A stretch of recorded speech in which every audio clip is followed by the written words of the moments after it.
ಮಹಿಳೆಯರಿಗೆ ಏನು ಗೃಹ ಜ್ಯೋತಿ ಆಗ್ಬೋದು, ಗೃಹಲಕ್ಷ್ಮಿ ಆಗ್ಬೋದು ಮತ್ತು ಶಕ್ತಿ ಯೋಜನೆ, ಇದು ಈ ಸರ್ಕಾರದ ಸಾಧನೆ ಅಂತ ಹೇಳಿ ಪುಸ್ತಕದಲ್ಲೂ ಹಾಕಿದ್ದಾರೆ. ನಮ್ಮೆಲ್ಲ ಆಡಳಿತ ಪಕ್ಷದ ಶಾಸಕರು ಸಹ ಮಾತಾಡಿದ್ದಾರೆ. ಶಕ್ತಿ ಯೋಜನೆ ಲಾಂಚ್ ಮಾಡಿದಾಗ ಮಾನ್ಯ ರಾಮಲಿಂಗಾಸ್ ರೆಡ್ಡಿ ಸಾಹೇಬರು ಅವತ್ತು ಯೋಜನೆಯ ವೇದಿಕೆ ಮೇಲೆ ಹೇಳಿದ್ರು, ನಾವೊಂದು ಪಿಂಕ್ ಕಾರ್ಡ್ ಅನ್ನ ಇಶ್ಯೂ ಮಾಡ್ತೀವಿ, ಎಲ್ಲ ಮಹಿಳೆಯರು ಆ ಪಿಂಕ್ ಕಾರ್ಡ್ ನ ಬಳಸಿ ಅವರು ಬಸ್ಗಳಲ್ಲಿ ಪ್ರಯಾಣ ಮಾಡಬಹುದು ಅಂತ ಮುಖ್ಯಮಂತ್ರಿಗಳು ಇದ್ರು, ಮಾನ್ಯ ಸಚಿವರು ಇದ್ರು. 3 ವರ್ಷ ಕಳೀತು ಸಭಾಧ್ಯಕ್ಷೆ.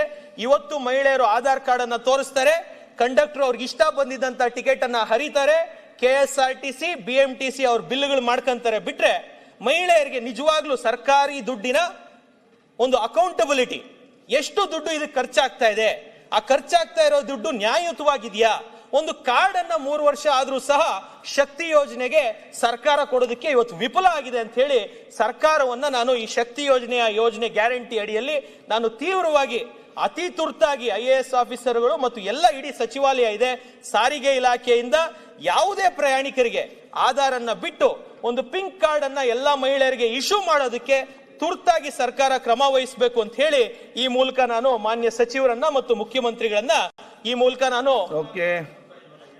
ಸರ್, ಅದರಲ್ಲಿ ಎಲ್ಲಿಂದ ಎಲ್ಲಿ ಹೋಗ್ತಾರೆ ಅಂತ ನಿಮ್ಗೆ ಅಕೌಂಟಬಿಲಿಟಿ ಇಲ್ಲ ಸರ್. ನೀವೇ ಒಂದು ಕಾರ್ಡ್ ಕೊಟ್ರೆ ಎಲ್ಲ ಹೇಳ್ತೀನಿ ಸರ್, ಒಂದ್ ಸೆಕೆಂಡ್ ಹೇಳ್ಬಿಡ್ತೀನಿ. ಎಲ್ಲ ಅಕೌಂಟಬಿಲಿಟಿ ಇದೆ ಇಲ್ಲ ಸರ್, ಅವ್ರು ಬಿಲ್ ಮಾಡೋವಾಗ ನೀವೇ, ನಾನೊಂದು 10 ಕೇಸ್ ಕೊಡ್ತೀನಿ ಸರ್, ನ್ಯೂಸ್ ಪೇಪರ್ ಅಲ್ಲಿ ಹಾಕಿರೋದು.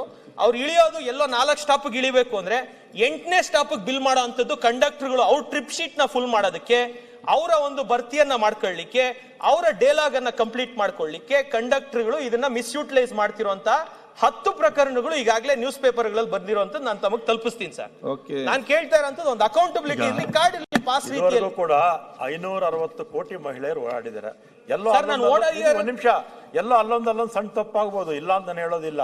ಅದಕ್ಕೆ ತಾವೇ ಘೋಷಣೆ ಮಾಡಿದ್ರಲ್ಲ ಸರ್, ಪಿಂಕ್ ಕಾರ್ಡ್ ಕೊಡ್ತೀವಿ ಅಂತ. ನಾನು ಹೇಳಿರೋದಲ್ಲ, ವೇದಿಕೆ ಮೇಲೆ ಮೊದಲನೇ ಬಾರಿ ತಾವು ಲಾಂಚ್ ಮಾಡಿದಾಗ ಶಕ್ತಿ ಯೋಜನೆಯನ್ನ ಮಹಿಳೆಯರಿಗೆ ನಾವೊಂದು ಪಿಂಕ್ ಕಾರ್ಡ್ ಕೊಡ್ತೀವಿ ಅಂತ ತಾವು ಸರ್ಕಾರ ಘೋಷಣೆ ಮಾಡಿದ್ದನ್ನ 3 ವರ್ಷ ಆದ್ರೂ ಇಂಪ್ಲಿಮೆಂಟ್ ಮಾಡಿಲ್ಲ. ಅದನ್ನ ದಯವಿಟ್ಟು ಮಾಡಿ ಅಂತ ವಿನಂತಿಯನ್ನ ಮಾಡ್ತಾ ಇದ್ದೀನಿ ಸರ್. ಸರ್ಕಾರಿ ದುಡ್ಡಿಗೆ ಅಕೌಂಟಬಿಲಿಟಿ ಇರಲಿ, ಯಾರೋ ಕಂಡಕ್ಟರ್ಗಳು, ಯಾರೋ ಏನೋ ಡಿಪೋ ಮ್ಯಾನೇಜರ್ಗಳು ಮಿಸ್ಯೂಟಿಲೈಸ್ ಆಗಬಾರದು ಅಂತ ನಾನು ಕೇಳ್ಕೊಂತೀನಿ.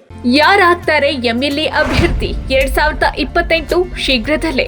ಪ್ರತಿದಿನ ಒಂದೊಂದು ಕ್ಷೇತ್ರದ ಟಿಕೆಟ್ ಆಕಾಂಕ್ಷಿಗಳ ಸಂಪೂರ್ಣ ಮಾಹಿತಿ ಪೊಲಿಟಿಕಲ್ ಜರ್ನಲಿಸ್ಟ್ KM ಶಿವಕುಮಾರ್ ಅವರಿಂದ.